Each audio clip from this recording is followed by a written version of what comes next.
For centuries, the best wines in the world were made in France. And in 1976... I just read an article that said California is going to produce wine that will rival the finest of the French. Bonjour. They held a competition. Okay, you guys.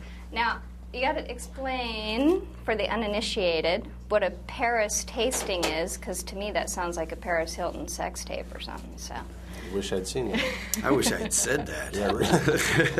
Paris tasting is really about a competition that was held in 1976 that was set up by a British guy, Stephen Spurrier, because he thought some California wines were doing well, and the French said, sure, we can take on California. And in fact, the Californian wines won the Chardonnay and the Cabernet and changed the wine world.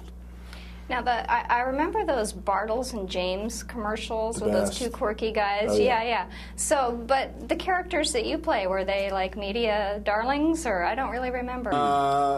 Were they media darlings when it happened? Yeah. Well, I know that it was a big to do in the wine industry, and I think it made the cover of Time magazine or something. But yeah, I'm not really sure. I mean. I think it was for a period. You know, wine was so kind of limited in America. You know, it just in the 70s, even when they won, there weren't that many people drinking wines. You know, our country isn't really traditionally a wine drinking country. I'm going to California to try and find some respectable competition. The world tends to think of us as a bunch of hicks taking on the French. Did I mention that the tasting was blind?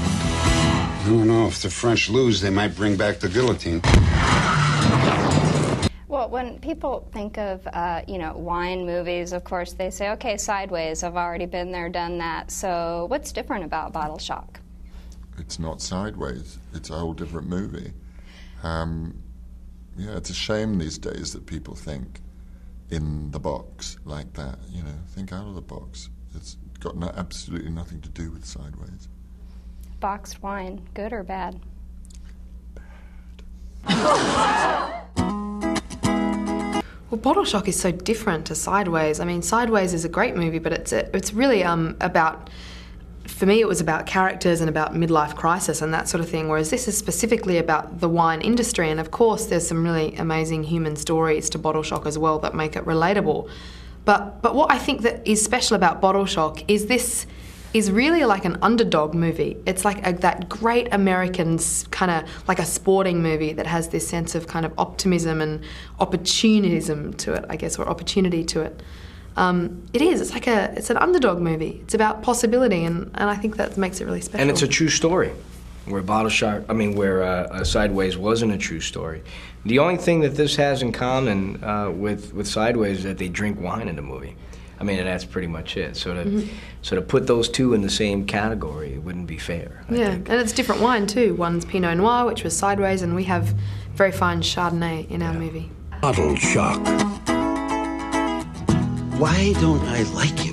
Because you think I'm an arse, and I'm not really. I'm just British and, well,